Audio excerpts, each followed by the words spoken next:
Greetings, fellow travelers, and welcome to The Way of the Showman, where we view the world through the lens of showmanship. I am Captain Frodo, and I will be your host and your guide along the way.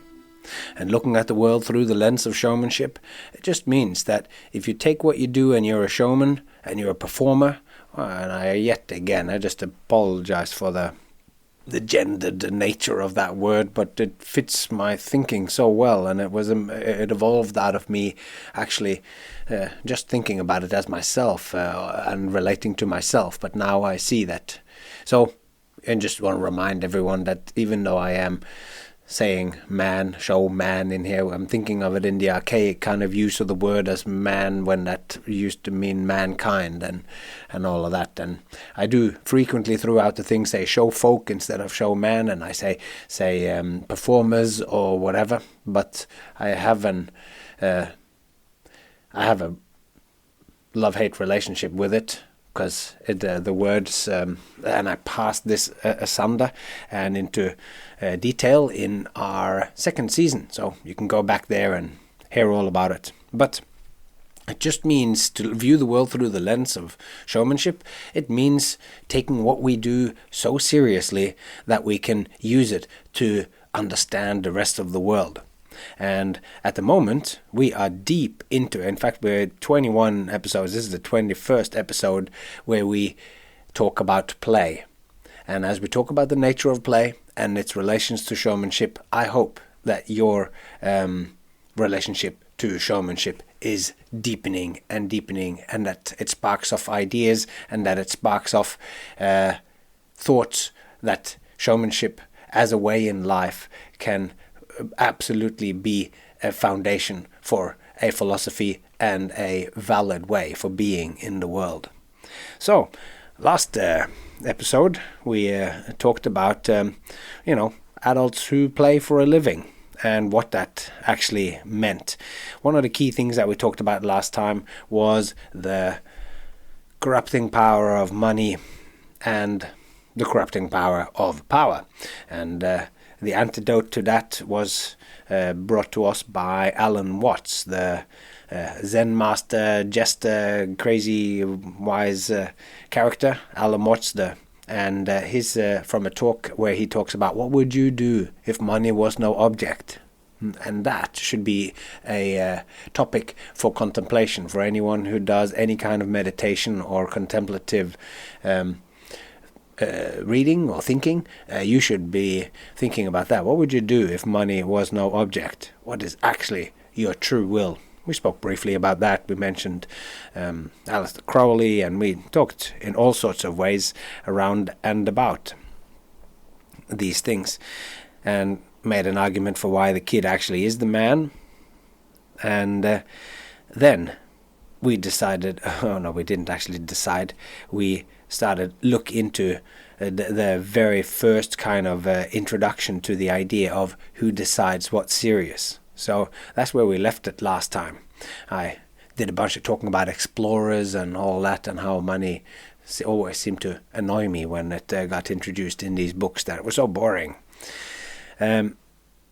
So we talked about what serious is, and we just talked about that very sort of first little step of it, looking at what the Google dictionary says, and I ended up by asking, if only what's solemn, boring, and tragic is deemed serious, why is that? So we're going to pick up the thread there today and look at the work of the thinker and critic Alan White. And without further ado, let's just jump straight into the world of ideas. So who decides what's serious? So to get at this, we are going to go a circuitous path. We are going to talk about a few different things, and we're going to start by talking about language and a difference between high and low language. So what the crack is that? So to shed some light on the dominance of the serious, of who decides of what the serious is and how that became to dominate, I will draw heavily on the work of one particular essay. In Alan White's essay, that's called the Dismal Sacred Word. The Dismal Sacred Word. It's not easy to say. That comes from a collection of essays and reviews and stuff that he wrote, criticism. That's called Carnival, Hysteria, and Writing from 1993. And he traces the reasons for this. The dominance of seriousness and what that meant. He traces it all the way back to the first dictionaries.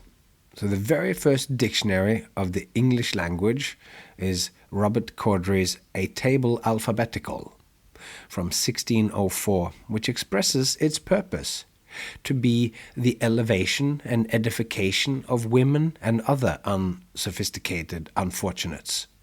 As Mr. Corddry puts it, quote, for the benefit of and help of ladies, gentlewomen, or any other unskilful persons, whereby they may more easily and better understand many hard English words, which they shall hear or read in scriptures, sermons, or elsewhere, and also be made able to use them aptly themselves. So, end quote.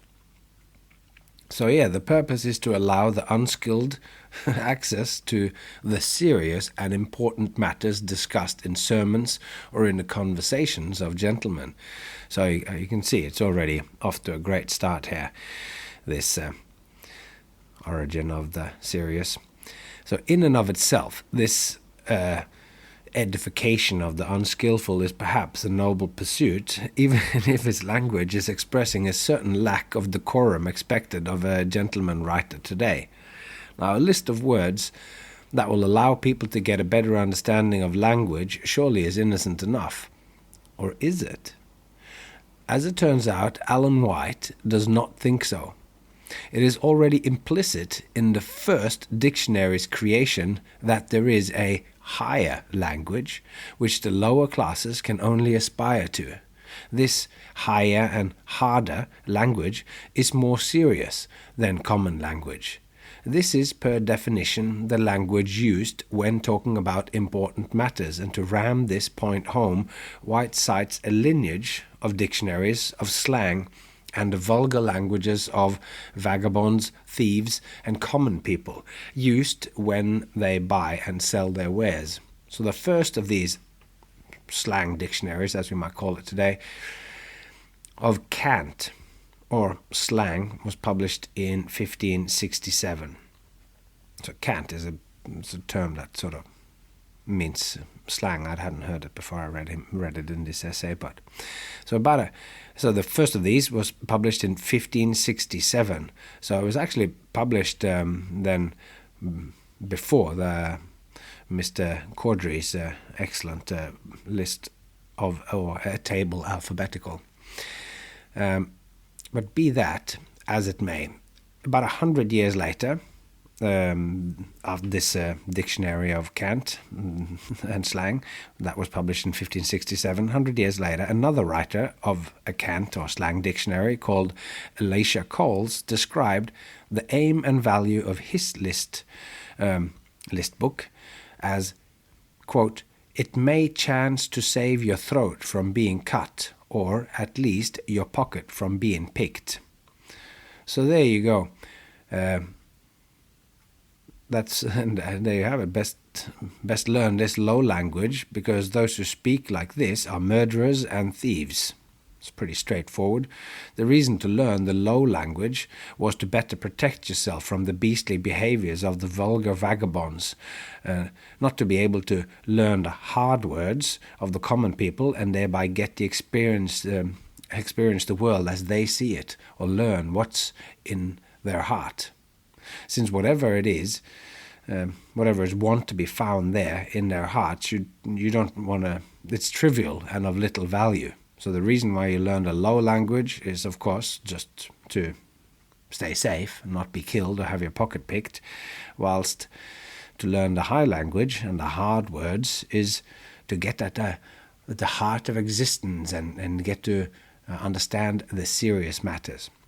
So dictionaries have thereby from the very beginning, Alan White argues, they've created a separation of a high and a low language. One elevates you to understanding, if not really inviting you into the conversation of the spiritual and other refined matters, and the other can, at best, have the value of saving you from the savagery of brutes. And in this, the men who penned the dictionaries made themselves the arbiters of what was high and low. They placed a value on certain words and ways of speaking. And to quote Alan White, quote, "What in fact is happening in this distinction between two kinds of language is the creation of a hierarchy by the high language, such that seriousness, what is to be taken serious, is defined literally in its own words. These dictionaries encoded in their very form a decisive ideological maneuver. They installed in the very heart of language not only a distinction on the grounds of seriousness, but the very principle of seriousness itself. Words and things in themselves are never serious nor comic, but the ability, the power to legislate what shall be deemed serious, is a key to hegemonic control." End quote. Whoever decides what's serious, they have full control over everything. They're controlling the language that we use to express things and the very hierarchy of existence.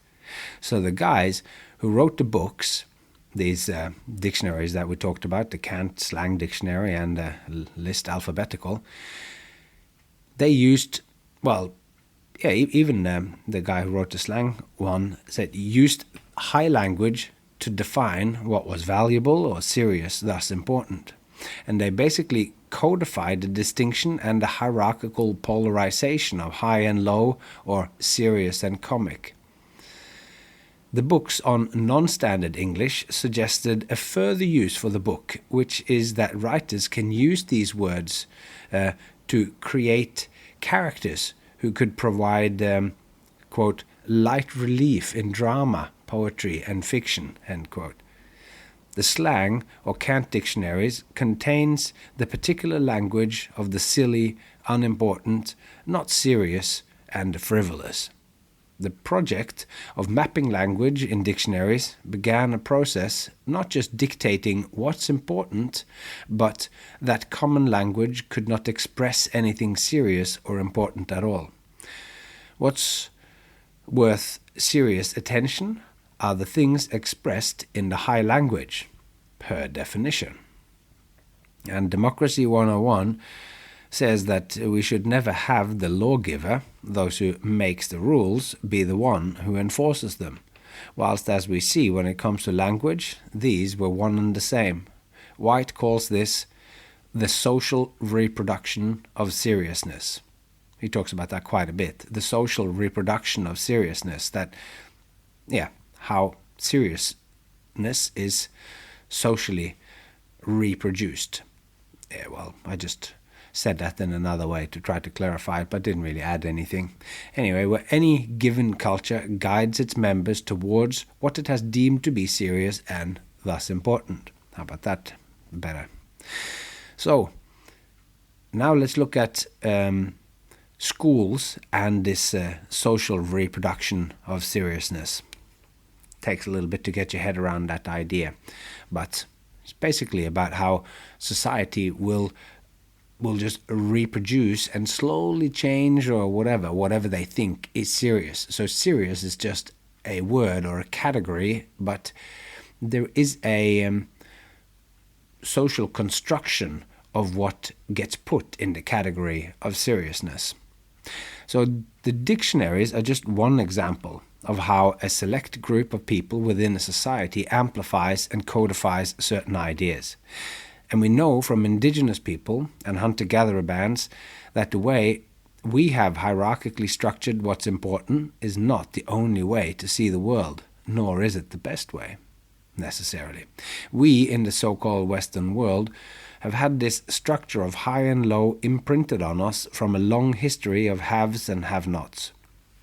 Western history has always had huge disparities of wealth and opportunity. Landowners, noblemen, monarchs, factory owners and merchants have in many ways functioned like a whole other class of human beings. And puns aside, the development of culture for the rich and powerful affords completely different insights and topics of interest and modes of inquiry and understanding of the world than those of a serf bound to work on their lord's estate, and these people were practically owned by their lord. I don't know what the technicality was, but a serf was pretty much owned by the lord that owned the land that they were working.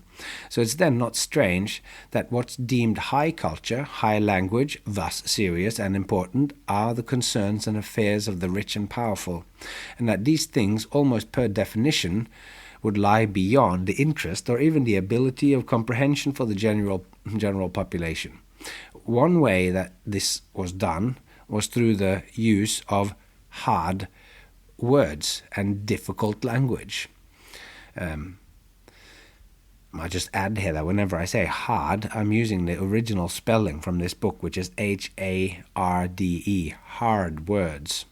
So on the page, this it's quite clear that it's a particular kind of hard words and that it's in quotation marks. Anyway, so one way that this was done, this keeping things out of interest or the ability of comprehension for the general population, was to use these hard words and difficult language, but not just through using hard and often words that are borrowed from Latin, Greek or French, but actually having the religious and scientific discourse happen in a different language altogether, which back in those days was Latin.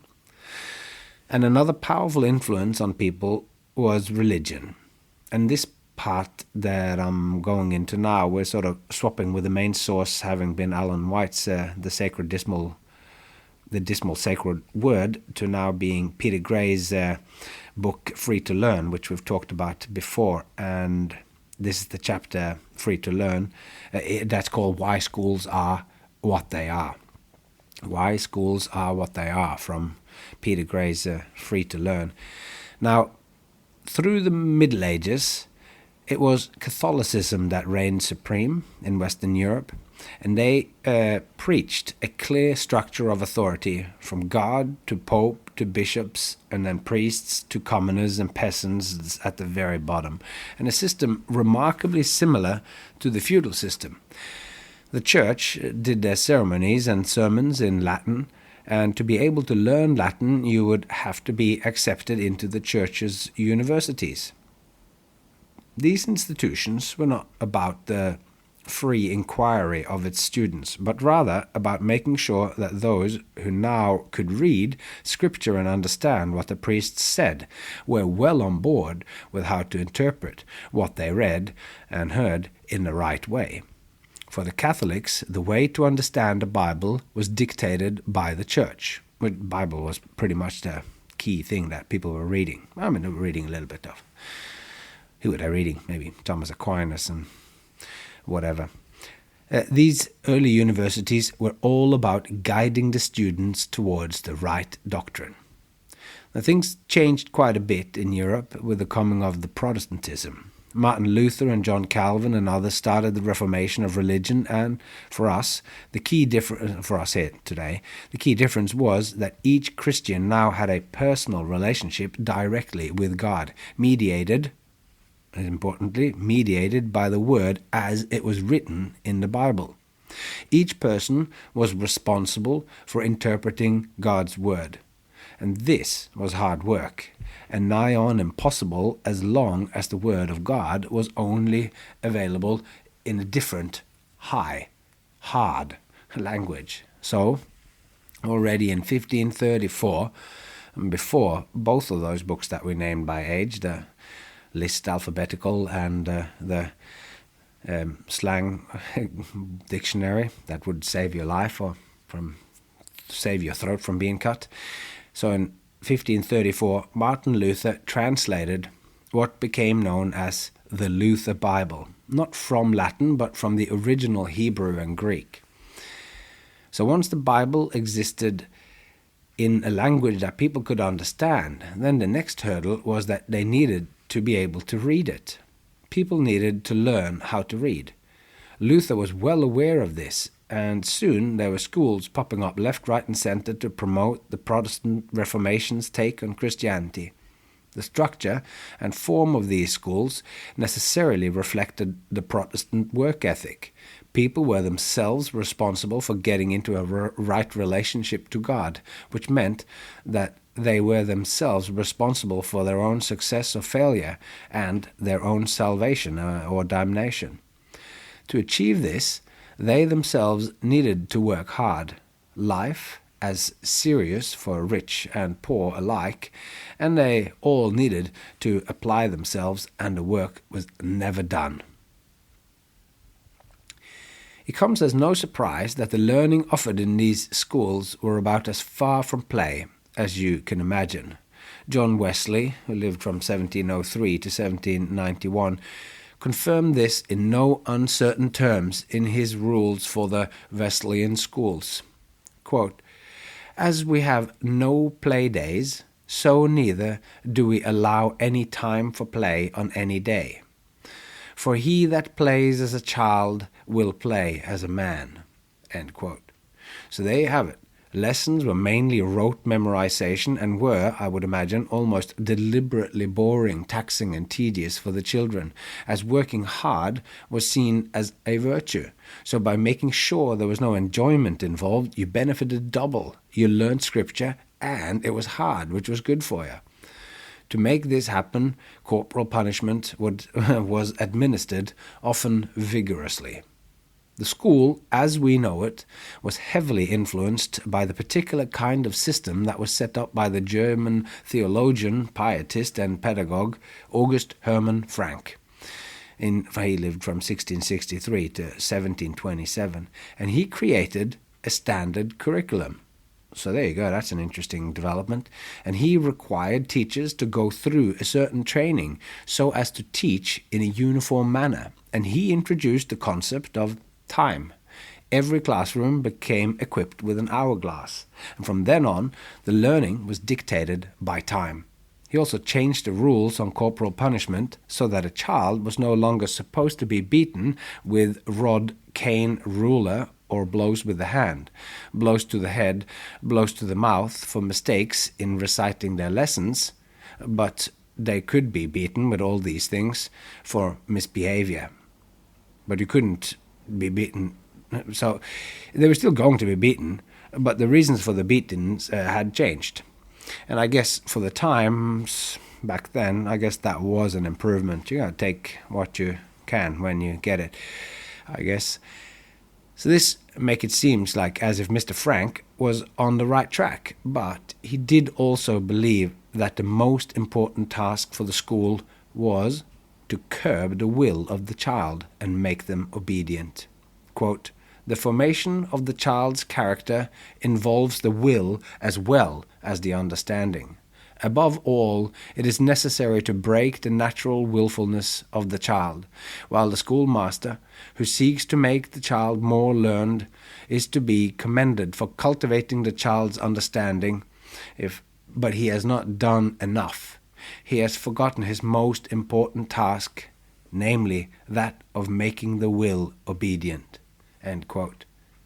So the most effective way to achieve this, he believed, Mr. Frank, the one with the time and all of this, it was by constant monitoring and supervision. At all costs, the children and youth had to be saved from their own whims and inclinations, as these invariably led to sinful behavior. And here we really see how enjoyment or individual inner motivation is being willfully vilified. The codification of the serious and the sinful or wasteful is now well underway. As schools and schooling were taken over by the state, the focus didn't change all that much. In America, the first compulsory school started in Massachusetts in 1852, and it came later in the UK, as there, the powerful players of the Industrial Revolution fought very hard to keep the children in the factories, mills and mines. So there, in England, the compulsory schooling arrives slowly over about 20 years, starting in 1870. When I remember when I was reading this and found the start of it in Peter Gray's book, and then started reading around on finding articles about it. It's amazing. It's like America had compulsory schooling, and the whole thing with children in the mines and in the mills, that literally the industry just fought against needing to put children in schools. It's the same as, when people go, oh, it turns out smoking is bad. And then the industry is just fighting against it. And in hindsight, you go, yeah, well, there was that 20 years when we should put kids in schools. And people who owned the mines were going, oh, but the children, we need them. They're so small and nimble. They fit into the small holes in the mine. Anyway, in the state-run schools, children were no longer just needing to subordinate themselves to God, but also needed to become good citizens. In the state, This means that they needed to accept that a very large proportion of life was centered around doing stuff that you didn't particularly want to do. You needed to be punctual, follow orders, accept and comply with authority, and to not question neither what was taught nor the method used for teaching it. So, it's clear from this brief and possibly biased, but nonetheless accurate, I believe, history of schools, that the most important features were not so much whatever was taught, but the ability to fit into society and accept whatever you were presented with as necessarily serious and important. It was in school.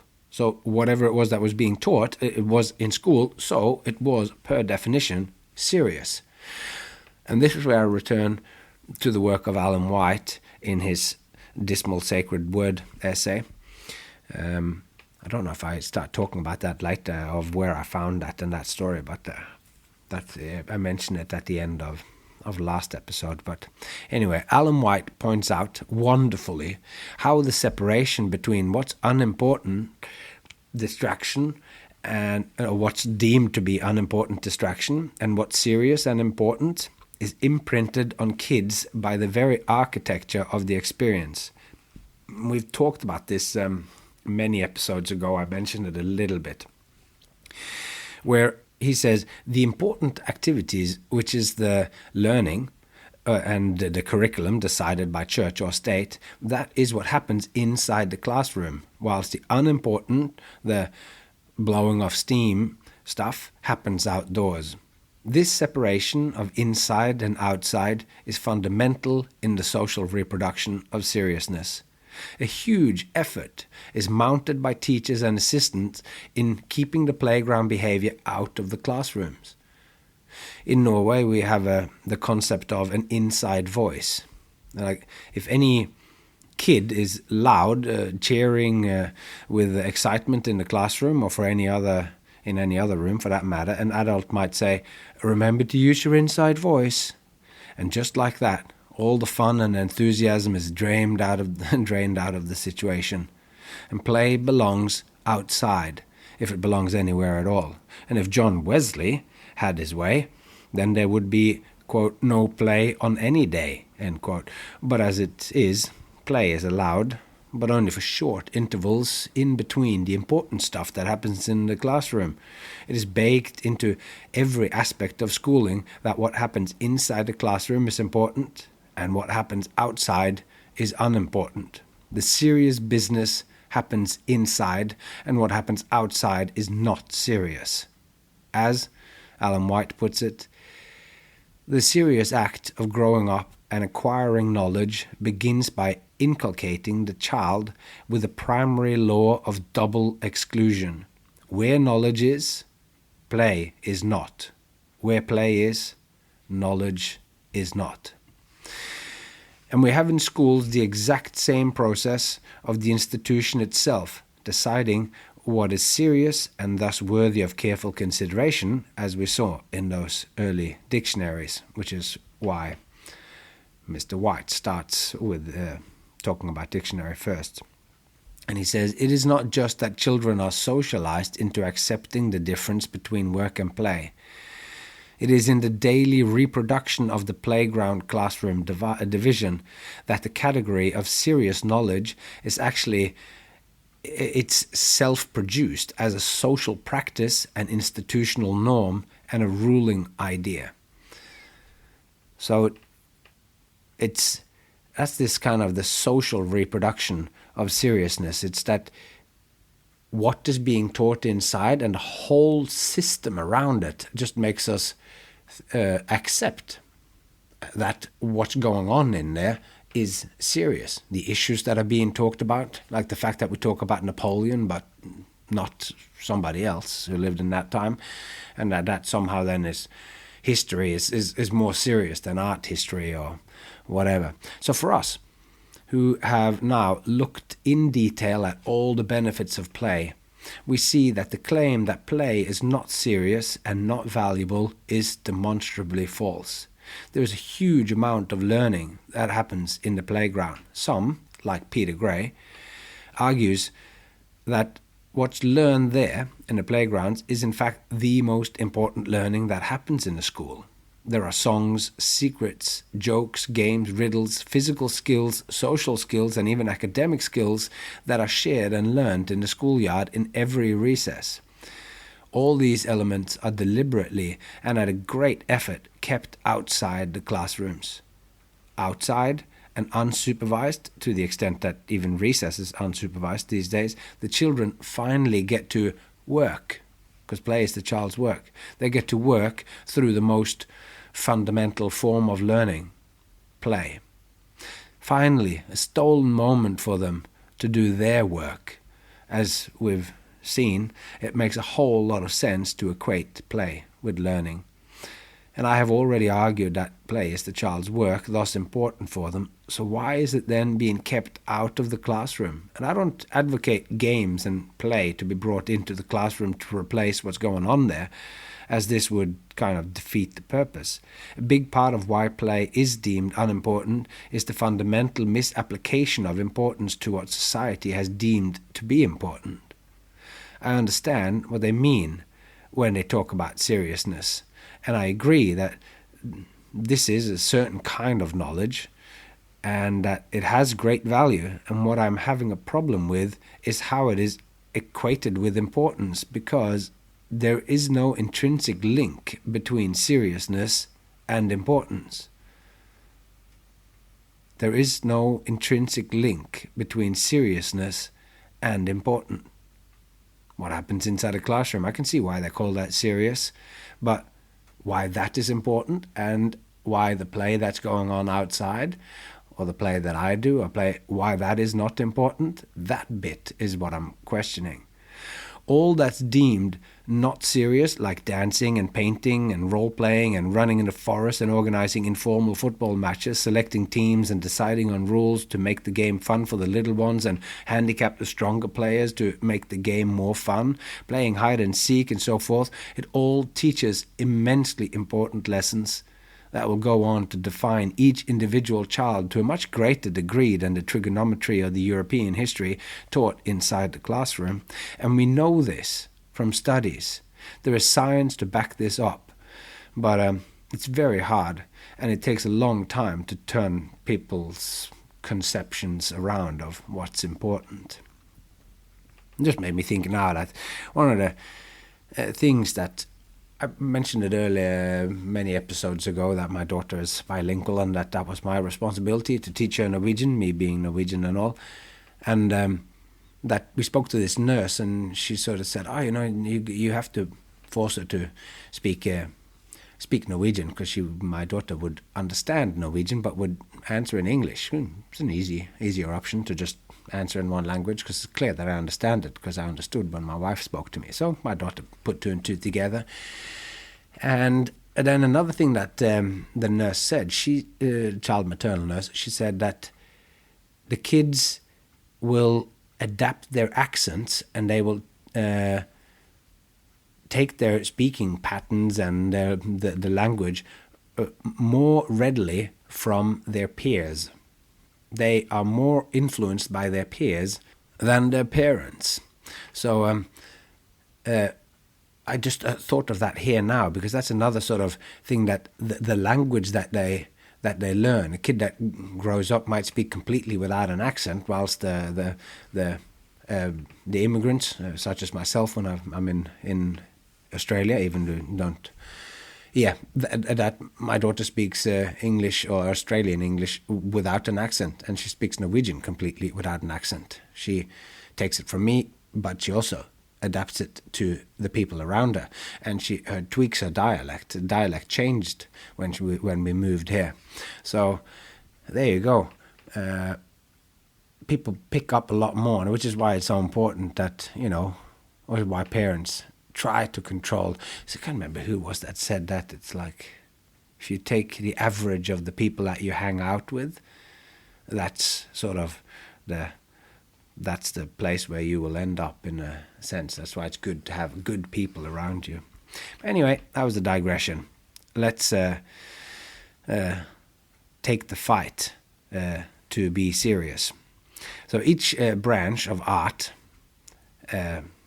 because we all fight to be taken serious or whatever, each branch of art have fought their own battles to become respectable.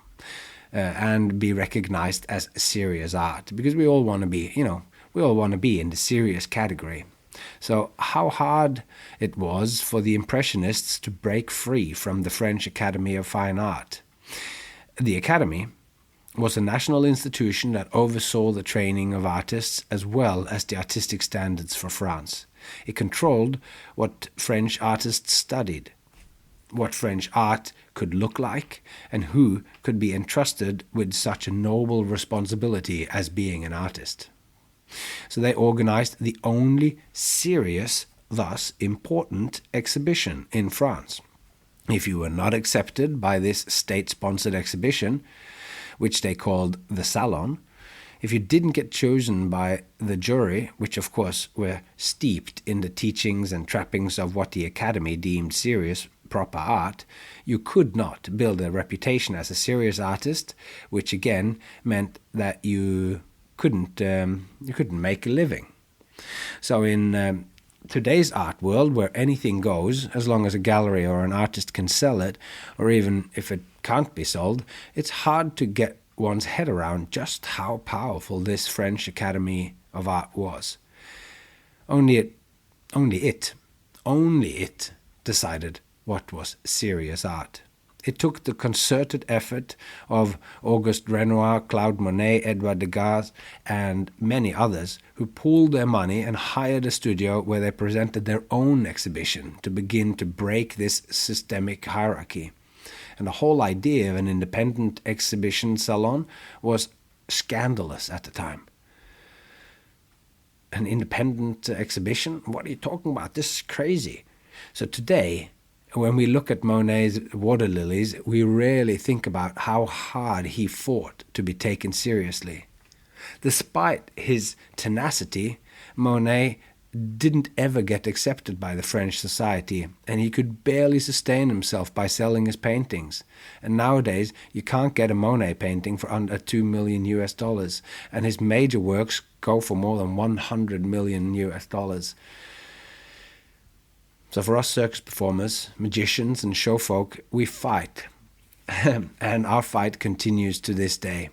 We fight for the public to take our art form seriously, and not just as something that's good for the killing of time and good for the children. We fight to get schools to teach our art and craft so that we can be at least sidelined with modern dance, ballet, film, acting, painting, and sculpture as something worthy, serious, and careful study. We still fight to be taken seriously so that we can do what we do actually can become important. We still fight to be taken seriously so that what we do can become important. Even though I know it's important and you know it's important, but we're trying to change the public's opinion and take us seriously. It's just a magician. It's great for the children. And then you see someone like Danny D'Ortiz, or you see Penn and Teller, or you see Nick DeFat, and you're going like, that stuff there, it's much good for, maybe good for the children, but it is good for everyone. So let's look at the value of play in itself. Just picking up on what I said about not advocating free play to take over the classroom, a big part of this is that I just don't see it as possible in the way that schools are structured today. When play is taken into the classroom, it is as a tool that can be used to teach something important. It has no value in itself. It's only the sugar on the spoon that makes the medicine go down. And in this way, taking play into the classroom does exactly the opposite of what it should. It is not allowing for free play to teach in its own deeply important way. Instead, it takes play and uses it as a Trojan horse to invade or colonize the kingdom of childhood. They take the children's greatest treasure, their most precious mode of being, and then they twist it into the purpose of reproducing the official line on what's serious and important. Teachers, with the best intentions, tell their class that today we're going to play shop, and the purpose of the playing is to learn about the wonderful benefits of capitalism as a stabilizing force in the world. And right there we see that what the teacher is proposing is, by the definitional criteria of play, not play. It's neither self-motivated for the children, nor is it done for its own sake. Nothing in school is done for the sheer pleasure of doing it. It's all done for another reason, and a big part of which is to be memorized and then presented on a test, the score of which will have a powerful impact on what you can or can't do in the future. So the social reproduction of seriousness is a fundamental, and perhaps the fundamental, hegemonic maneuver, Alan White says. So whomever is in the position of dominance, who's able to specify what is and isn't to be taken seriously, has a power which is supremely difficult to topple, as it is them who dictates whether your art, craft, or even the language you use is indeed worthy of being taken seriously. They have to have the power to remove your agency, much like how the state via certain institutions can deem their citizen not able to take their own decisions. Like a psychiatrist can legally disempower someone so that they have to ask their guardian for permission to buy a new computer or the like. This can happen to adults, and in an instant, whatever they say does not have any real value. Their language, their ways of expressing themselves has become like the babbling of a child. There might be something to it, but it's up to the guardian to decipher what's important, since, per definition, what the legally disempowered is saying does not have to be taken as serious. So this is why the current work of so-called circademics, people who are writing serious papers, books and PhDs about circus, they're all fighting the fight for the practical, physical circus performers. The circus scholars and the scholars of entertainment history, game studies and magic studies are writing in the high language about the low arts, so that the high will be able to see the value in the low, because in itself a circus show or a magic show does not speak the language, thus remains unintelligible for the scholars of high culture. And my hope is that at some point the work of the serious thinkers and those like myself engaged in lowbrow public scholarship will manage to show enough depth and ways that circus, magic, and its allied arts can contribute uniquely to the cultural conversation. As the creative processes of artists like you and me, who manifest circus in new and interesting ways, continues the work itself, will be a powerful convincer of the masses that showmanship is serious business indeed. I mean, we are the ones that do it, and together with the real scholars, people who are actually writing scientific papers for the academies to read, it's all slowly just tipping it in. And, and University in Stockholm and all this, people like Eric Aubrey, who's doing his PhD in juggling, when these things exist, when these papers and books get published, then it does all just build, and slowly the art will eventually, someone will go, it might just lift us. But Alan White's paper on the conflation of the serious with the important has been like a white whale for me. And here it comes, this is how I actually got onto this paper and that I've talked in detail about. So the paper itself has actually been eluding me since I first became aware of its existence in Bruce Caron's book Inside the Live Reptile Tent, The Twilight World of the Carnival Midway from 2001. As that's almost 20 years ago. And only in preparation for writing this did I manage to find the out-of-print book where the paper, The Dismal Sacred Word, was reprinted. I could have shared more about dictionaries and gone on at serious length about seriousness, but from having the idea that there is no intrinsic link between seriousness and importance implanted in me by glimpsing it in a chapter in another book, it has grown in importance for me. So I would like to share one final quote by Mr. Alan White, which I learnt upon reading this book, that he was taken from the world much too soon, losing a battle with leukemia, which only connects him closer to my heart, as I have been a more lucky combatant in that battle. And the quote goes, "There is an ambiguity at the heart of seriousness, which all the high language takes advantage of. The serious is at once that which excludes pleasurable laughter and that which is felt to be important. In fact, of course there is no intrinsic link at all between these two things. Many solemn occasions and activities are utterly trivial, just as many laughable incidents are important. Seriousness, as the exclusion of laughter, has much more to do with rituals of power and control than with thoughts intrinsically or essentially important." So you might now know more about dictionaries and all high and low language than you ever wanted to know. But if you are just going to take away one thing from this episode, it is just that what's serious and what's important there's no link between those two, other than what we actually make up. Seriousness is a category, and we are fighting to be included in it with what we do here now. And I hope that you have enjoyed this, because for me, this little story of how I then ended up finding this book, and there's more details of how I found it in one place, and because if you're going to buy this thing, it's hundreds of dollars, but then for some reason I found it in a place, and blah, blah, blah.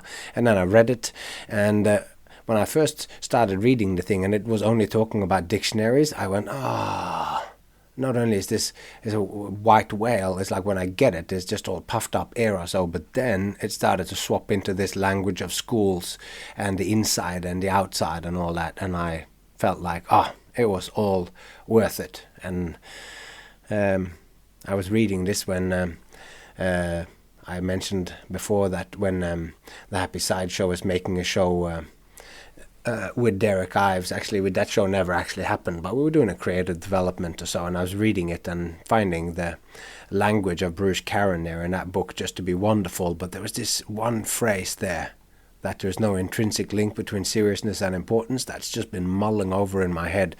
And now that I have found it, then who would have thought that 20 years later I would make a whole episode about this. And I really hope that there are a few of you out there who will enjoy these obscure but powerful arguments, I think, for the importance of play and the importance of what we do as a serious thing. So, if you know anyone who's writing a PhD, if you know anyone who's interested in the history of dictionaries, or interested in play and showmanship, who's interested in what it is that we're talking about here, then please point them in our direction. Share something, on your Instagram. Share something on Facebook. That's my hope, that you're going to do that until I speak to you again. So until then, take care of yourself, most you love, and I hope to see you along the way.